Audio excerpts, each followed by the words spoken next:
over the white line. Just took too much curb, didn't he, on the inside? Yeah. One of the biggest problems with F1 currently is revolving around the drivers respecting the track limits in certain tracks, something that has been quite obvious in circuits like Austria and Qatar, with the upcoming GP having the tendency to present yet another massive issue for the F1 drivers regarding them receiving a 5-second penalty for not managing to keep their cars within the white lines. Verstappen has had a pretty good laugh at his colleagues and has offered them solid advice as to how they could overcome the issue, considering the fact that it was actually his teammate who ended up with 2 5-second penalties in Qatar. Verstappen's advice makes a lot of sense, as it's obvious that the drivers have had enough with the FIA and their penalties.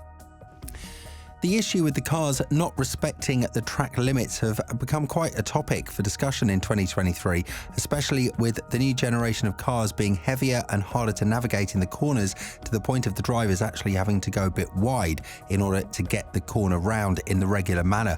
For comparison, competitions like IndyCar 500 have no regulation whatsoever for respecting track limits, and many F1 drivers have raised their concerns about how this is actually ruining the sport instead of adding more value to it.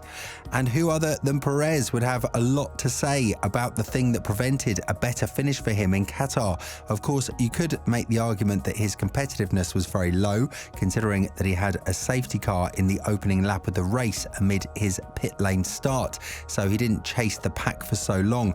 But be that as it may, 2 5-second penalties in the car that his teammate didn't violate the track limits with even once is definitely not an acceptable outcome for the Mexican driver.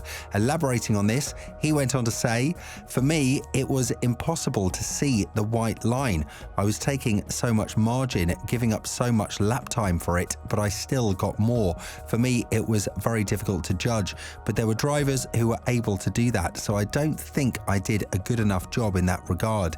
But I also think it was a joke what we ended up doing with track limits. First of all, I think that it is really bad that we come up with a solution last minute to police it, then to start giving penalties away. It was very frustrating, as you can imagine, a really long afternoon, and I was very disappointed that I let my team down." Obviously, Horner had a lot to say on his driver's poor performance, and track limits was one of the topics that went under discussion, with Perez having 0 to no place to make mistakes like this in Austin again, but with both McLaren drivers also getting their lap times deleted after being 2nd and 4th, placing them 6th and 10th in the opening stint for Sunday's event in Qatar. It's definitely something that makes you wonder as to whether or not the drivers are right to protest such a rule by the FIA. Lando Norris, however, has taken the self-critique orientated stance on this matter, saying that he should have done a better job in the qualifying, and it's nobody but his fault that he failed to finish the first lap on a regular merit. Talking about this, Norris said, "I don't think like that. I just think of the job I meant to do today, which is put in good laps, don't make mistakes, and that's all I did today. I made mistakes, so not a good day for me." Hamilton praised his younger compatriot for his speed, and although he feels like Norris should have been up there battling with him, we all saw how the race ended. But be that as it may, the track penalties have ruined the race of Perez, Gasly and Stroll, with all 3 of the drivers picking up multiple penalties due to not respecting the rule that Verstappen hasn't breached even once. But what does the 3-time world champion have to say about this matter? Obviously, not going over the white line even once does make you raise some questions, such as, is there something in the car that allows him to drive it to absolute perfection? We already saw he's capable of winning races after starting from anywhere on the grid, with the record being from P14 last year in Spa. But not crossing the white line even once in a track that took a massive toll on the driver's physical health, as many of them complained about dehydration and not being able to see clear, is definitely something that pushes the limits of the sport to a further extent. Verstappen had a good laugh at his fellow colleagues regarding whether or not it's the car that makes the difference, and he offered a very good solution, a tryout in his car for the rest of the grid, something that could turn the fortunes around for them as well. Talking about this, the Dutchman went on to say, "I will happily let anyone else drive my car and see if they can do better with track limits. Some tracks just have a lot of runoff, so naturally you probably test the limits a bit easier because we never really talk about track limits, for example in Suzuka, and that's a bit more of an old school track. The latest track standards, they have a thing to do with it, and it's a bit of a shame because I feel like some of these new tracks that you're more focused on a quali lap to not go over a white line than actually finding the limit or just the pure enjoyment of pushing. Now, it's obvious that with the FIA adding new circuits to the calendar, there will be limits like this that will definitely test the talents that the F1 drivers might not even be able to recognise whether they have in themselves or not.